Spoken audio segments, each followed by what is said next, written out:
সুপ্রিয় শিক্ষার্থীরা, যারা তোমাদের চট্টগ্রাম বিশ্ববিদ্যালয়ে ভর্তি পরীক্ষার্থী, যারা চট্টগ্রাম বিশ্ববিদ্যালয়কে টার্গেট নিয়ে পড়াশোনা করছো, তাদের জন্য আজকের এই ভিডিও। আজকের ক্লাসের টপিকস হচ্ছে চট্টগ্রাম বিশ্ববিদ্যালয়ের কোশ্চেন সলভিং।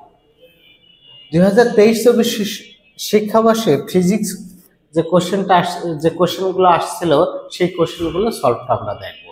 তো চলো কথা না বাড়িয়ে 2023-24 শিক্ষাবর্ষে চট্টগ্রাম বিশ্ববিদ্যালয়ের যে কোশ্চেনগুলো এসেছে, সেই কোশ্চেনগুলো সলভগুলো আমরা দেখে আসি। ওকে, চট্টগ্রাম বিশ্ববিদ্যালয় কোশ্চেন বলছে হাইড্রোজেনের আইসোটোপের টিটিএমে কয়টি নিউটন থাকে? হ্যাঁ, হাইড্রোজেনের আইসোটোপ কয়টা? তিনটা।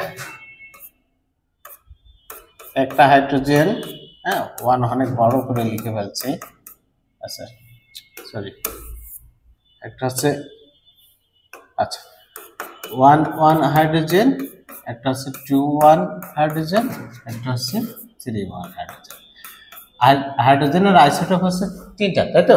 একটা ডিউটোরিয়াম, একটা হচ্ছে টিটিয়াম, হ্যাঁ, প্রোটিয়াম, ডিউটোরিয়াম, টিটিয়াম। তো এটাকে কি বলে? এটাকে কি বলে? ভর সংখ্যা বলে। আর এটাকে হচ্ছে পারমাণবিক সংখ্যা। এটা ভর সংখ্যা আর এটা কি পারমাণবিক সংখ্যা। ভর সংখ্যা থেকে পারমাণবিক সংখ্যা বাদ দিলে, আমরা নিউটন সংখ্যা পাই। তো এখানে ভর সংখ্যা কত? 2 আর পারমাণবিক সংখ্যা কত? 1। তার মানে একটা নিউটন পাবো কত? ডিউটোরিয়ামের ক্ষেত্রে। আর টিটিয়ামের ক্ষেত্রে ভর সংখ্যা কত? 3, নিউটন সংখ্যা পারমাণবিক সংখ্যা কত? 1। তার মানে এটা হচ্ছে নিউটন সংখ্যা। কয়টা? 2টা। কয়টি নিউটন সংখ্যা? কয়টি? 2টি। আমরা দেখলাম যে নিউটন সংখ্যা কিভাবে বের করব। ভর সংখ্যাকে পারমাণবিক সংখ্যা বা প্রোটন সংখ্যা দিয়ে বিয়োগ করলে আমরা নিউটন সংখ্যা পাই। এখন টিটিয়াম মানে কি? টিটিয়াম মানে 3 হাইড্রোজেন, যেটা এখানে ভর সংখ্যা 3 আর প্রোটন সংখ্যা বা পারমাণবিক সংখ্যা 1, সেখান থেকে 3 থেকে 1 বাদ দিলে আমরা 2টা পাইছি নিউটন সংখ্যা। পরের কোশ্চেন বলছে একমুখী প্রবাহের মানে ডিসি কারেন্টের কম্পাঙ্ক কত? একমুখী তড়িৎ প্রবাহ, এটা হচ্ছে ডিসি কারেন্ট, আর এটা হচ্ছে কি? এটা হচ্ছে এসি কারেন্ট। এখন একমুখী তড়িৎ প্রবাহের জন্য কম্পাঙ্ক কত? কম্পাঙ্ক 0 হবে, ঠিক আছে? এই স্ট্রেট লাইন একমুখী ডিসির জন্য, হ্যাঁ, ডিরেক্ট কারেন্টের জন্য তড়িৎ প্রবাহের কম্পাঙ্ক হবে কত? 0 হার্জ। আর এসি কারেন্টের জন্য কম্পাঙ্ক থাকবে, ঠিক আছে? আমাদের যে কারেন্টগুলো ইউজ করা হয় তার কম্পাঙ্ক কত? 50 হার্জ। সেই এসি কারেন্টের কম্পাঙ্ক কত? 50 হার্জ। অর্থাৎ এটা যদি ডিসি কারেন্ট না হয়ে এসি কারেন্ট হতো, তাহলে অ্যান্সার হতো 50 হার্জ। ক্লিয়ার তো? পরেরটা দেখি। পরস্পরকে স্পর্শ করা দুটি অভিন্ন গোলক, হ্যাঁ, অভিন্ন মানে ভিন্ন নয়, একই রকম গোলক, যাদের ভর কত? 100 কেজি ও ব্যাসার্ধ কত? 5 মিটার মধ্যে মহাকর্ষ বল কত? মহাকর্ষ বল আমরা জানি F = G × m1 m2/d², ঠিক আছে? m1 m2/d²। G কত? G হচ্ছে 6.673 × 10⁻11। m1 কত? 100 কেজি করে। প্রত্যেকটা ভর কত? 100 কেজি। 100 × 100। আর দূরত্ব কত? প্রত্যেকটার ব্যাসার্ধ, গোলকের প্রত্যেকটার ব্যাসার্ধ কত? ধরে নিলাম, আমার আঁকানো হয় না, হ্যাঁ, ধরে নিলাম প্রত্যেকটার ব্যাসার্ধ হচ্ছে 5 মিটার করে। কত মিটার করে? 5 মিটার করে। তাহলে ডি এর জায়গায় বসবে কি? 5 + 5 তার স্কয়ার, ঠিক আছে? একটার জন্য 5, দুইটার জন্য 5 + 5 ব্যাসার্ধটা। এখন এটা ক্যালকুলেশন আমরা করব। 6.67 × 10⁻11 ইন্টু কত? এখানে একের পরে 4টা শূন্য, আর এখানে 5 5 যোগ করলে 10, 10-এর স্কয়ার করলে 100, ঠিক আছে? 10-এর স্কয়ার করলে কত হবে? 100। তার মানে এই 2টা শূন্য কাটবে, 2টা শূন্য আছে মানে প্লাস পার। 11 থেকে 2টা শূন্য বাদ দিলে তাহলে -9 হবে। অর্থাৎ 6.673 × 10⁻⁻9 অ্যান্সার। 6.673 × 10⁻⁹ নিউটন। এই অপশন, বি অপশন হচ্ছে রাইট অ্যান্সার। ওকে, কোশ্চেনটা আবার অ্যানালাইসিস করি। পরস্পরকে স্পর্শ করা দুটি অভিন্ন গোলক, অভিন্ন মানে ভিন্ন নয়, মানে দুইটা গোলকের মানে ভর ব্যাসার্ধ একই জাতীয়, এমন কথা বলে দিচ্ছে। যাদের ভর বলে দিয়েছে 100 কেজি, মানে প্রত্যেকটার ভর 100 কেজি করে, আর ব্যাসার্ধ কত 5 মিটার করে। তাহলে ভর 100 গুণ 100 আর দূরত্ব 5 প্লাস 5, এক একটার জন্য 5 করে। কয়টায় দেখি বলছে তড়িৎ চুম্বকীয় বর্ণালী নিচের কোন অঞ্চলে শক্তি সবচেয়ে বেশি হবে? শক্তি সবচেয়ে বেশি হবে, শক্তি বেশি হইতে গেলে তার কম্পাঙ্ক বেশি হতে হবে। শক্তি বেশি হতে গেলে আমরা জানি ইকুয়াল টু কি hc বাই ল্যামডা অথবা hf, ঠিক আছে, ইকুয়াল টু কি hf বা hc বাই ল্যামডা। এখন দেখো ল্যামডা কার কম, হ্যাঁ এগুলোর সঙ্গে কি বাবা মা, আবার দেখবে অতি বেগুনি রশ্মির গতি মানে গামা রশ্মির তরঙ্গ দৈর্ঘ্য সবচেয়ে কম, গামা রশ্মির তরঙ্গ দৈর্ঘ্য সবচেয়ে কম, যেহেতু গামা রশ্মির তরঙ্গ দৈর্ঘ্য কম, তরঙ্গ দৈর্ঘ্যের সাথে এটার ব্যস্তানুপাতিক সম্পর্ক, তাহলে এর শক্তিটা বেশি হবে। কোন অঞ্চলের শক্তি সবচেয়ে বেশি হবে? গামা রশ্মির শক্তি সবচেয়ে বেশি হবে। আমরা দেখবো আমরা শক্তি ইকুয়াল টু কি hf, আবার লিখতে পারি hc বাই ল্যামডা। তো ল্যামডার সাথে ব্যস্তানুপাতিক সম্পর্ক, আমরা জানি গামা রশ্মির তরঙ্গ দৈর্ঘ্য সবচেয়ে কম, তাহলে এটা শক্তিটা বেশি থাকবে। ওকে, আবার বলতে পারি গামা রশ্মির তরঙ্গ দৈর্ঘ্য কম মানে কি কম্পাঙ্ক বেশি, তো কম্পাঙ্ক বেশি মানে তার শক্তিটা বেশি। আশা করি তোমরা বুঝছো। পরের কোশ্চেন দেখি। চট্টগ্রাম বিশ্ববিদ্যালয় মানে ছবিতে একটি বস্তুর ওজন হচ্ছে 9.8 নিউটন। ওজন মানে কি? ওজন মানে কি ডাব্লিউ, ডাব্লিউ ইকুয়াল টু কি এমজি জানি, তাই তো? ওজন দিয়ে আছে। এবং ছবিতে অভিকর্ষস্থ ত্বরণ, অভিকর্ষস্থ ত্বরণ 981 centimetre per metre centimetre per second square হলে পৃথিবীর কেন্দ্রে বস্তুর ভর কত? আচ্ছা, পৃথিবীর কেন্দ্রে বস্তুর ভর জিজ্ঞাসা করছে। বস্তুর ভর পরিবর্তনশীল নয়, বস্তুর ভর এখানেও যদি 1 কেজি হয়, সেটা চট্টগ্রাম বিশ্ববিদ্যালয়ে 1 কেজি হবে, পৃথিবীর কেন্দ্রে গেলেও 1 কেজি হবে। ভর কনস্ট্যান্ট জিনিস, এর কোনো পরিবর্তন নেই। তাহলে চট্টগ্রাম বিশ্ববিদ্যালয়ের যে ডেটা দেয়া আছে সেই ডেটা অনুসারে চট্টগ্রাম বিশ্ববিদ্যালয়ে ওই বস্তুটার ভর আগে নির্ণয় করতে হবে। এই ভরটাই হবে পৃথিবীর কেন্দ্রের বস্তুর ভর। তাহলে চট্টগ্রাম বিশ্ববিদ্যালয়ের ভরটা দেখি। আচ্ছা, আমরা জানি W equal to কি জানি? mg জানি, আর m equal to কি w by g। w টা কি ওজন, দেয়া আছে কত 9.81, আর g টা অভিকর্ষস্থ ত্বরণ, দেয়া আছে কি সেন্টিমিটার এককে, সেন্টিমিটার পার সেকেন্ড এককে। তাহলে সেন্টিমিটারকে মিটার করতে গেলে 100 দ্বারা ভাগ করব, 100 দ্বারা ভাগ করলে 9.81 হয়। অর্থাৎ কাটাকাটি করলে ভর কত পাইলাম? 1 কেজি। চট্টগ্রাম বিশ্ববিদ্যালয়ে ওই বস্তুটি, যে বস্তুর কথা বলা আছে, চট্টগ্রাম বিশ্ববিদ্যালয়ে ওই বস্তুর ভর 1 কেজি। তার মানে ওই বস্তুকে যেখানেই নিয়ে যাওয়া হোক না কেন, পৃথিবীর কেন্দ্রে নিয়ে গেলেও বস্তুর ভর হবে 1 কেজি। অর্থাৎ রাইট অ্যান্সার হলো B option. Right answer B option. পরে কোশ্চেন যাই। বলছে একটি বস্তুর পয়সনের অনুপাতের সীমা। পয়সনের অনুপাতের সীমা কি? -1 থেকে হাফ পর্যন্ত। পয়সনের অনুপাতের সীমা, পয়সনের অনুপাত সিগমা দ্বারা প্রকাশ করা হয়। পয়সনের অনুপাত মানে পার্শ্ব বিকৃতি বাই দৈর্ঘ্য বিকৃতির অনুপাত।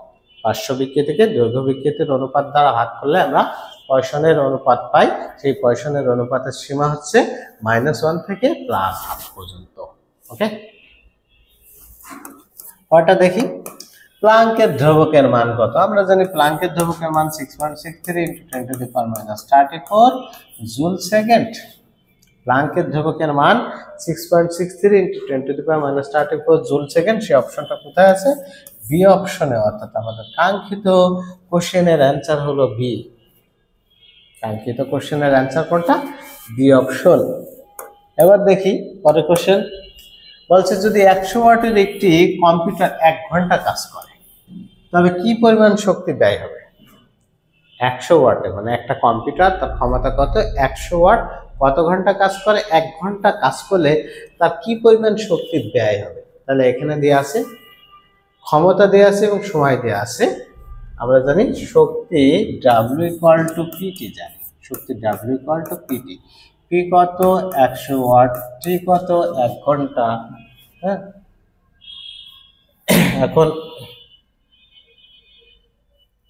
এখন কিসে চেয়েছে? কিলোওয়াট আওয়ার, তাই তো? আমাদের হচ্ছে ওয়াট আওয়ার হলো, তো কিলোওয়াট আওয়ার নিতে গেলে কিলোওয়াট করতে গেলে 1000 দ্বারা ভাগ, হ্যাঁ, কিলোওয়াট আওয়ার হলো। আমাদের যে মানটা ক্ষমতা বসাচ্ছিলাম কি 100 ওয়াট বসাচ্ছিলাম, তার মানে এক একটা ওয়াট আওয়ার, কিন্তু অপশনের দিকে তাকায় দেখা যাচ্ছে অপশনে ওয়াট নেই, কিলোওয়াট আওয়ার।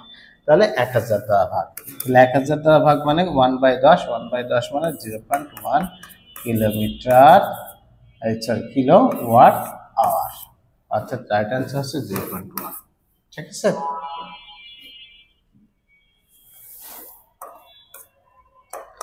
বলছে এত নিউক্লিয়াসে ইলেকট্রনের সংখ্যা, দেখেন এই জায়গায় ঝামেলা বলেছে, নিউক্লিয়াসে ইলেকট্রনের সংখ্যা, এটাকে কি বলে, এটাকে হচ্ছে পারমাণবিক সংখ্যা বা প্রোটন সংখ্যা, পারমাণবিক সংখ্যা বা প্রোটন সংখ্যা। আচ্ছা, আর এটাকে বলা হবে ভর সংখ্যা, আর এই দুইটার বিয়োগফলটাই হচ্ছে নিউটন সংখ্যা, এই দুইটার বিয়োগফল কি নিউটন সংখ্যা। এখন যদি কোশ্চেনে বলতে পারমাণবিক সংখ্যা বা প্রোটন সংখ্যা কত 90, যদি বলে ভর সংখ্যা কত 234, আর নিউটন সংখ্যা কত, তাহলে 234 থেকে 90 বাদ দিলে আমরা নিউটন সংখ্যা পাইতাম। কিন্তু বলছে ইলেকট্রনের সংখ্যা কোথায়, নিউক্লিয়াসের ভিতরে ইলেকট্রন থাকে না, ইলেকট্রনের অবস্থান কোথায়, নিউক্লিয়াসের বাইরে, অর্থাৎ নিউক্লিয়াসের ভিতরে কোনো ইলেকট্রন থাকবে না। এই নিউক্লিয়াসে ইলেকট্রনের সংখ্যা কত হবে, 0 হবে। নিউক্লিয়াসে ইলেকট্রনের সংখ্যা কত হবে, 0 হবে। হোপফুলি তোমরা সবাই বুঝেছো। ঠিক আছে, আমাদের এই কোশ্চেন সলভিং মানে এমন না যে রাইট অ্যান্সারটাই আমরা দিব, এমন না, আমরা এর ব্যাখ্যা আকারে পড়তে থাকবো। তাহলে আমরা যদি 5-7 বছরের কোশ্চেন ব্যাখ্যা সহ পড়তে পারি, আমাদের ওই কোশ্চেনগুলো যেমন কমন বাঁধবে, ওই কনসেপ্ট, সবচেয়ে বড় কথা কনসেপ্ট কমন বাঁধবে, আর ওই কনসেপ্টের অঙ্কগুলো আমরা করতে পারবো। ওকে, এটাই আমাদের উদ্দেশ্য। পরের কোশ্চেন, ফিশনের নিউক্লিয় ফিশন আর ফিউশন বিক্রিয়া, ফিশনে একটি ইউরেনিয়ামের নিউক্লিয়াস থেকে কি পরিমাণ শক্তি নির্গত হয়। আচ্ছা, দুইটা বিক্রিয়া, একটা হচ্ছে নিউক্লিয় ফিউশন বিক্রিয়া, দুইটা নিয়ে একটু কথা বলি, আর একটা হচ্ছে ফিশন বিক্রিয়া। আমাদের অনেকেরই কনফিউশন তৈরি হয়। ফিউশন বিক্রিয়া দেখো তো, এর আকারটা দেখো তো, বড় আকার, তার মানে ওর বর্তমান অবস্থা ভালো, আগে গরিব থাকলেও এখন বড় লোক, তার মানে ক্ষুদ্র ক্ষুদ্র নিউক্লিয়াস যুক্ত হয়ে বড় নিউক্লিয়াস সে পরিণত হওয়ার বিক্রিয়াটা হচ্ছে নিউক্লিয় ফিশন বিক্রিয়া। যে নিউক্লিয় বিক্রিয়ার মাধ্যমে ক্ষুদ্র ক্ষুদ্র নিউক্লিয়াস যুক্ত হয়ে বড় নিউক্লিয়াসে পরিণত হয় সেটা হচ্ছে নিউক্লিয় ফিশন বিক্রিয়া। আর এই যে বাপ দাদা ছিল আমার কিছু নাই, এর অবস্থা তেমন, এর আকার ছোট, তার মানে এর অবস্থা বর্তমান ছোট, তার মানে বড় নিউক্লিয়াস ভেঙে ক্ষুদ্র ক্ষুদ্র নিউক্লিয়াসে পরিণত হচ্ছে, সেটা হচ্ছে নিউক্লিয় ফিশন বিক্রিয়া। এই বিক্রিয়াটা ঘটে কোথায় কোথায়, সূর্যের অভ্যন্তরে, সূর্যের অভ্যন্তরে ঘটে, আর হাইড্রোজেন বোমায় ঘটে, হাইড্রোজেন বোমায়। কোথায় কোথায় নিউক্লিয় ফিশন, বোমায়। ঠিক আছে, আর ফিশন কোথায় ঘটে, পারমাণবিক বোমায়,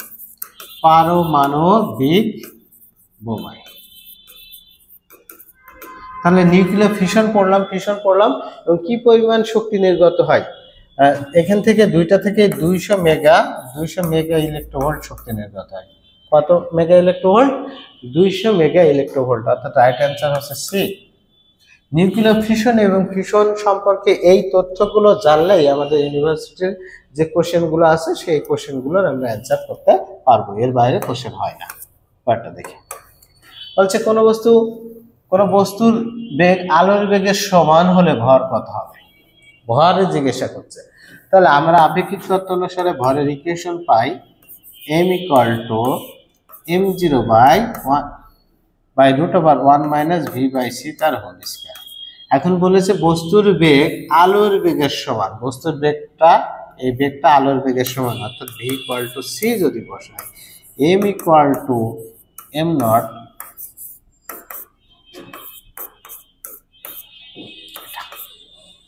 এখন এই সি কাটবে, তার মানে 1 - 1 0, তো সামথিং বাই জিরো মানে কি ইনফিনিটি, অর্থাৎ কোনো বস্তু আলোর বেগে চললে তার ভর হবে অসীম, কোনো বস্তু আলোর বেগে চললে তার ভর হবে কেমন, অসীম ভর হবে।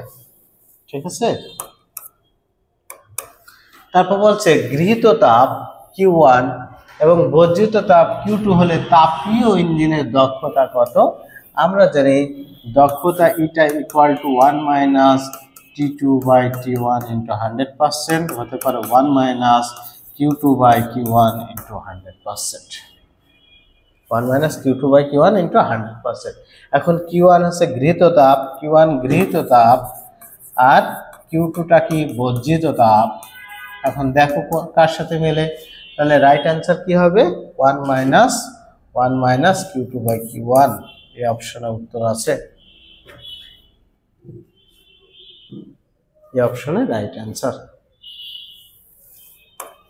তারপরে প্রিজমের ন্যূনতম বিচ্যুতি অবস্থানের জন্য কোনটি সঠিক? এটা জ্যামিতিক আলোক বিজ্ঞানের কোশ্চেন, তো এর ব্যাখ্যা দিতে গেলে অনেক কিছু নতুন নতুন টার্ম চলে আসবে, যেহেতু তোমাদের পড়া নেই তোমাদের আনইজি ফিল হবে, তো রাইট অ্যান্সারটাই বলি।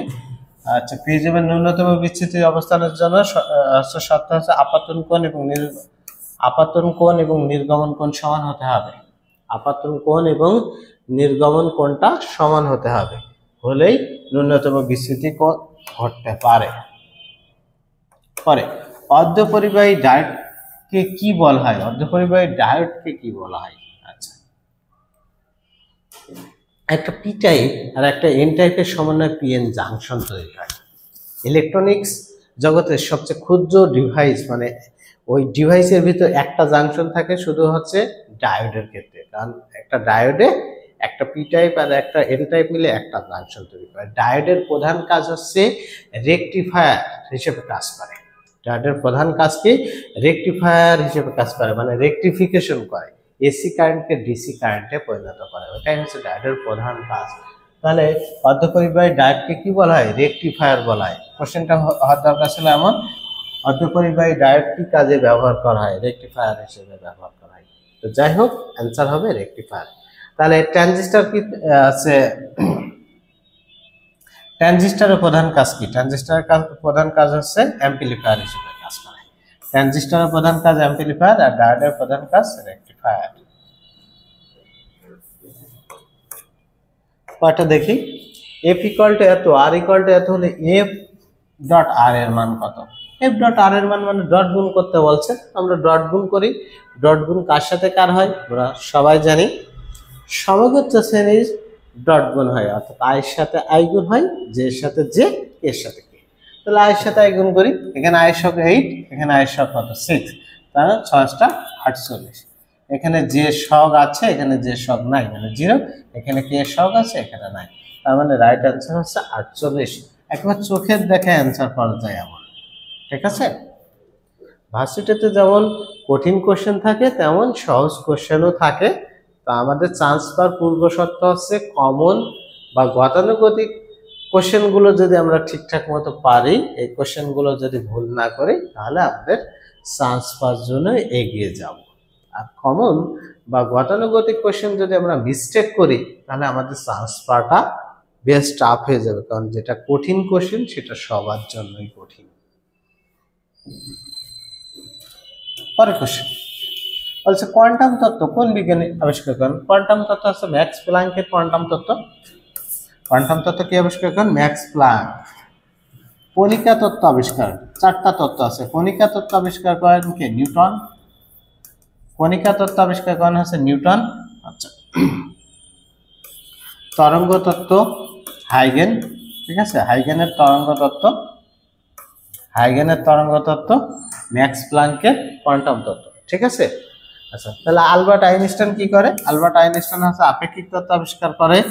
আচ্ছা, আবার কি করে? আলোক তড়িৎ ক্রিয়া ব্যাখ্যা করে। আলোক তড়িৎ ক্রিয়া ব্যাখ্যার জন্য নোবেল পুরস্কার পায়। হ্যাঁ, এই। আচ্ছা, কৌণিক বেগের মাত্রা কোনটি? কৌণিক বেগ মানে কি?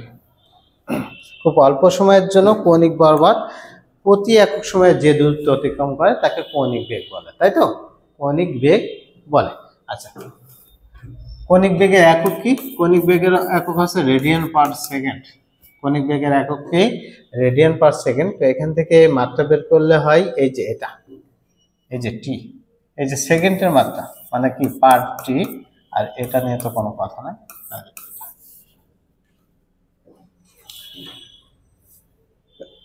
কৌণিক বেগের মাত্রা হচ্ছে t-1। তো অপশনে যেহেতু m এর পাওয়ার 0 l এর পাওয়ার 0 ছিল, তাহলে ওটা অ্যান্সার আমরা করতে পারবো, কোনো সমস্যা নাই। কয়টা? কোনটি মৌলিক রাশি নয়? কোনটি মৌলিক রাশি নয়? আমাদের আগে জানতে হবে আমাদের মৌলিক রাশি কোনগুলো। মৌলিক রাশি যদি জানতে পারি বা জানা থাকে, তাহলে মৌলিক রাশি নয় কোনগুলো আমরা বলতে পারবো। আমরা সবাই জানি মৌলিক রাশি হচ্ছে 7টা: দৈর্ঘ্য, ভর, সময়, তাপমাত্রা, তড়িৎ প্রবাহ, দীপন ক্ষমতা এবং পদার্থের পরিমাণ। এই 7টা রাশি হচ্ছে মৌলিক রাশি, আর বাকি সকল রাশি লব্ধ রাশি। তাহলে এই 7টার ভিতরে, মানে এই 7টার বাইরে যদি কোনোটা থাকে, সেটাই হচ্ছে মৌলিক রাশি নয়। তাপমাত্রা মৌলিক রাশি, দীপন তীব্রতা, দীপন মাত্রা মৌলিক রাশি আছে, কেটে কেটে দিয়ে এগুলো। পদার্থের পরিমাণ মৌলিক রাশি, তাহলে মৌলিক রাশি নয় কোনটি? তড়িৎ বিভব মৌলিক রাশি নয়। ঠিক আছে, তাহলে কাঙ্ক্ষিত উত্তর হলো তড়িৎ বিভব। পরের কোশ্চেন, পর্যায়কাল দ্বিগুণ করতে সরল দোলকের দৈর্ঘ্য কত গুণ বৃদ্ধি করতে হবে? কত গুণ করতে হবে? তাহলে পর্যায়কাল সাথে সরল দোলকের দৈর্ঘ্যের সম্পর্ক আমরা জানি t সমানুপাতিক √l। আমরা জানি কি t = 2π√l/g। এখান থেকে বলতে পারি t সমানুপাতিক √l। এখন বলছে পর্যায়কাল দ্বিগুণ করতে সরল দোলকের দৈর্ঘ্য কত গুণ? দৈর্ঘ্য চেয়েছে, তার মানে আমরা বলতে পারি t² সমানুপাতিক l। এখন পর্যায়কাল যদি দ্বিগুণ করি, তাহলে 2l² 4, তাহলে কত গুণ হবে? দৈর্ঘ্য 4 গুণ। দৈর্ঘ্য কত গুণ করতে হবে? দৈর্ঘ্য 4 গুণ করতে হবে। অথবা এখান থেকে বলতে পারতাম অপশন দেখে দেখে যে দৈর্ঘ্য 4 গুণ হলে এটা কত গুণ হবে? এটা দ্বিগুণ হওয়া সম্ভব। এটা দ্বিগুণ হলে এটা কত? √2 গুণ হবে। এটা হাফ গুণ হলে এটা হবে কত? 1/√2 গুণ হলে।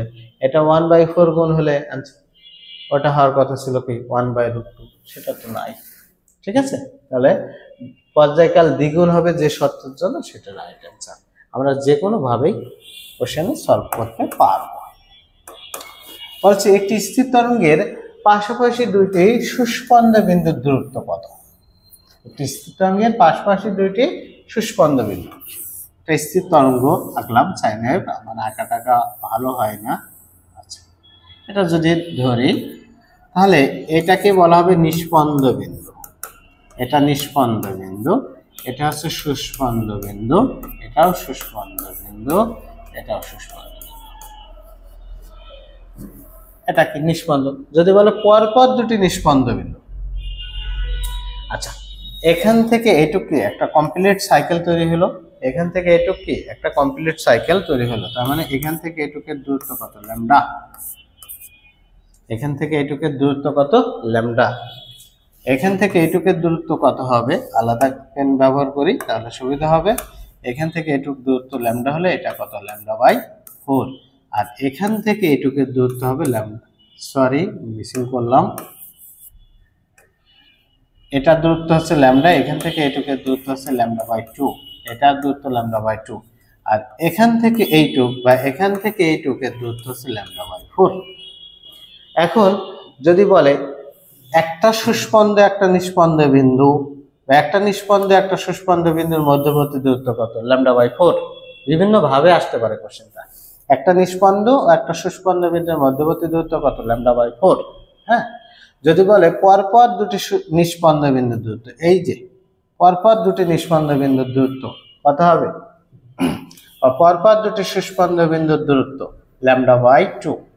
ল্যামডা/ কত হবে? 2। পরপর দুটি নিষ্পন্দ বিন্দু, মানে এই একটা নিষ্পন্দ বিন্দু, এই একটা নিষ্পন্দ বিন্দু, এদের মধ্যবর্তী দূরত্ব কত? ল্যামডা/2। পরপর দুটি সুস্পন্দ, মানে এইটা আর এটার দূরত্ব কত? ল্যামডা/2। ওকে,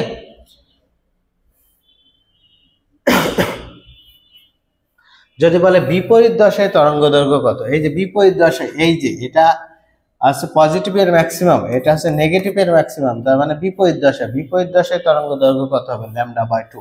সমদশায় তরঙ্গ দৈর্ঘ্য, তার মানে এখান থেকে এইটুক বা এখান থেকে এইটুক, সমদশায় তরঙ্গ দৈর্ঘ্য হবে ল্যামডা। ঠিক আছে, তো এখান থেকে যে কোনো ধরনের কোশ্চেন আসলে আমরা এখন পারবো। বলছে পাশাপাশি দুটি সুস্পন্দ বিন্দুর মধ্যবর্তী দূরত্ব হবে λ/2। আমাদের উদ্দেশ্য শুধু এই কোশ্চেনই সলভ না, এর রিলেটেড যে কোনো ধরনের কোশ্চেন আমরা পারবো। গঠনমূলক ব্যতিচারের জন্য পথ পার্থক্য কি হবে? গঠনমূলক ব্যতিচারের শর্ত হচ্ছে n λ/2, আর ধ্বংসাত্মক ব্যতিচারের শর্ত হচ্ছে 2n + 1 λ/2।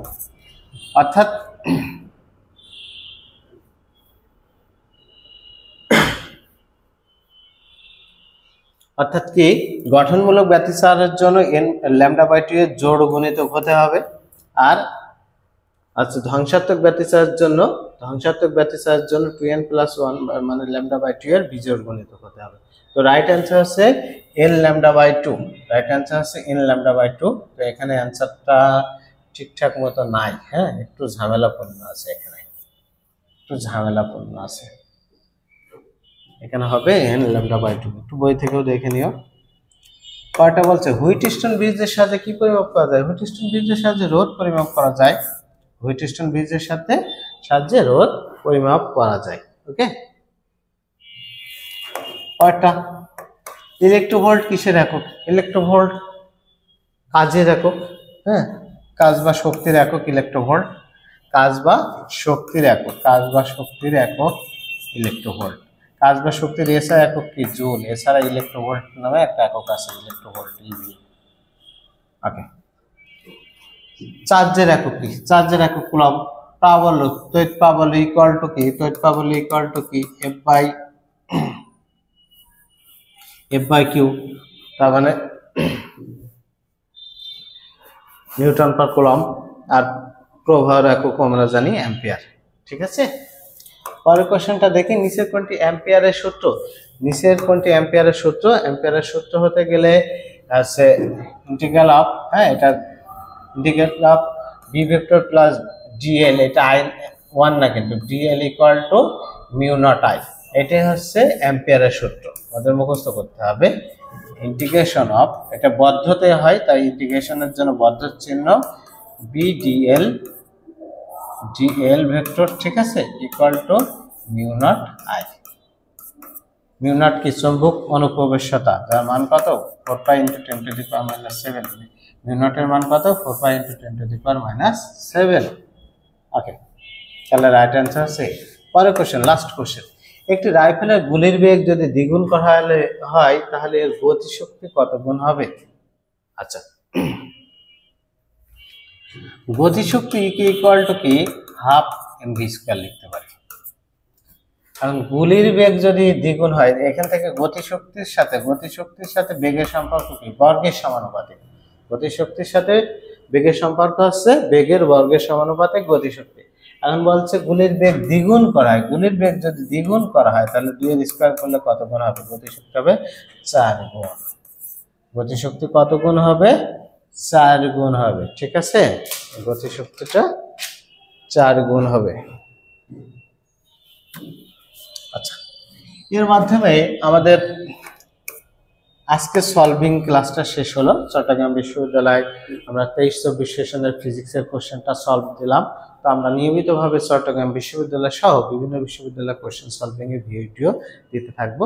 তো সবাইকে আমার ক্লাসের দেখার জন্য, আমার চ্যানেলটা সাবস্ক্রাইব করার জন্য অনুরোধ করে ক্লাস শেষ করছি। সবাই ভালো থাকবা, সবাই নিয়মিতভাবে পড়াশোনা করো।